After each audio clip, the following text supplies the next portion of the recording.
Yes, thanks for staying with us. Time to turn our attention to the Supercross Championship here this Saturday night at Wayville. A couple of guests, Luke Arbon, of course, the rider, Rusty Bell, the commentator. Let's start with you, Luke, because you haven't been riding this year. Yep. So about 5 months ago, you were saying you came off the bike and broke your neck. How does one break a neck and then still look like they're in pretty good shape, mate? Yeah, well, in one way I was pretty lucky, you know. It wasn't too bad a break considering what it could have been. So yeah, I was battling I was sitting third in the motocross championship, and around I think May I had a crash at home just preparing for the fourth round. And yeah, as soon as just the way I landed, just kind of crunched the neck, and yeah, just damaged the muscles on that pretty bad. But the bone wasn't too bad, and didn't have to have an operation, which was pretty good considering. But yeah, it's just been a long road of doing not much. So it's pretty hard coming from rigorous training and riding and always doing something physical, and then being stuck in bed for pretty much a month straight, and having to learn to use your head again. So yeah. So you would have started out, no doubt, in the 80cc when you were a kid, 50s, yeah. 50s, yep. And then you just morph into what you're doing now. Yeah. When do you get the feel that you're pretty good at this? I don't know. As a kid, I kind of, Dad always had me playing footy and under sixes, and I just always hated it. And then I seen a kid in the paper with a 50 and a lot of trophies, and yeah. That kind of just stuck in my head that day, and I just wanted to ride a bike. And Dad bought me one, not knowing what to expect. And yeah, the first day, as a young fellow, I was crazy. Dad had to tell me to slow down and not jump things, and I was just a bit too wild. But yeah, just that day, I think the first time I threw a leg over a bike, the love developed for it. And, yep.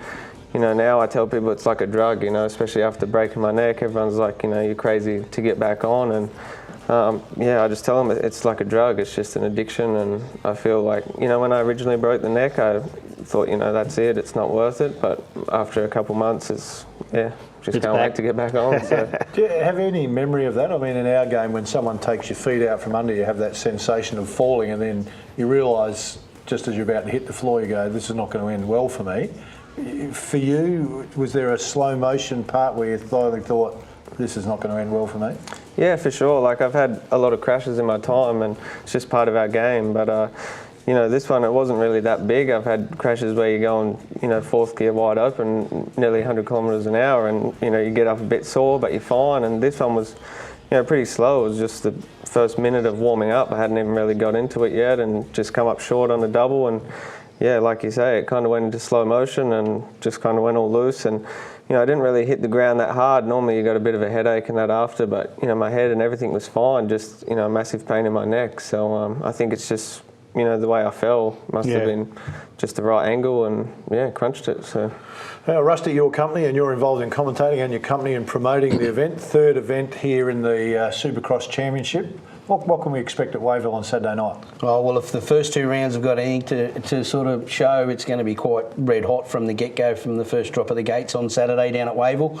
Of course, we're into the middle of the season for the Supercross Championships, or the Australian Championships, so it's quite hotly contested, I think, and Luke could probably back me on this, as one of the largest groups of international riders that we've had in Australian Supercross for many a year, and they certainly were racing for sheep stations up in Toowoomba 2 weeks ago. I can tell you, I was up there to watch it, and a few of the big fellas went down trying just trying to get that ultimate perfect lap. How difficult to get the ultimate perfect lap, Luke? Is there a zone? Is there a time when you're riding where you feel, the talk in all sport, be it footy, be it tennis, be it basketball, we're in the zone? Is there a time in Supercross where you for feel sure. like, we do hours of riding and stuff a week, and I think that's to help you try and find that zone and try and feel comfortable on the bike. And with the Supercross races, the big boys in the 450s, they do 20 laps. So especially Supercross, it's so technical. It's really hard to get 20 perfect laps, but that's everyone's aim when they're on the gate, is to get 20 perfect laps and hopefully be the fastest and cross the line first. So the break that you had in your spine, yep, that's a well-documented injury. Over the journey, what else have you done? How long's the show? I mean, because it's people think, oh, that's bad, he's broken his back, but I'm tipping there's a fair few along the way that you just keep jumping back on the bike. Yeah, well, the first major one I had was I broke my ankle. I think I was 12 and broke it in about 5 spots and through the growth plate and stuff. But that all healed fine. And then, you know, broken wrists and collarbones and ribs, and I broke my knee pretty bad when I was 16 and first turned senior. And yeah, that was my first like major operation, so that was pretty scary. But yeah, other than that, it just pretty big list really when you think about it. You're pretty relaxed about it. Is that kind of that's just part of the sport? You just accept that, and I mean, no one wants it to happen, but it would appear that you're well protected. It doesn't, you know, when you walk in and walk out, it doesn't look like you're limping or there's anything wrong. I mean, if people were listening and the viewers at home are watching this, they'd be steering their kids away from it as much as they could. But I'm assuming it's reasonably well protected and calculated.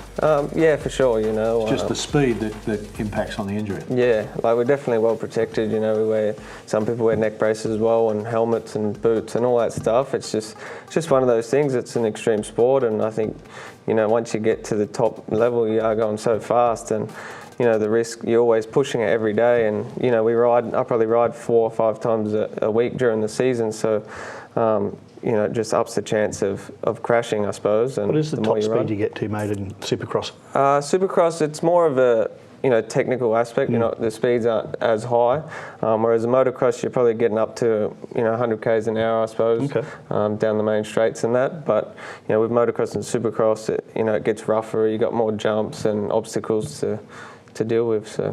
So Luke, you touched on it's an extreme sport. Yeah. So for you, when you watch other sports on TV, so if you watch the footy, for example, is that extreme enough, or do you have to watch a guy surfing down a 60-foot wave to feel a bit of a rush when you? What gets you going other than? Yeah, I don't know. Like I watch the footy a little bit. My dad's always played footy, and he kind of wanted me to get into that, but.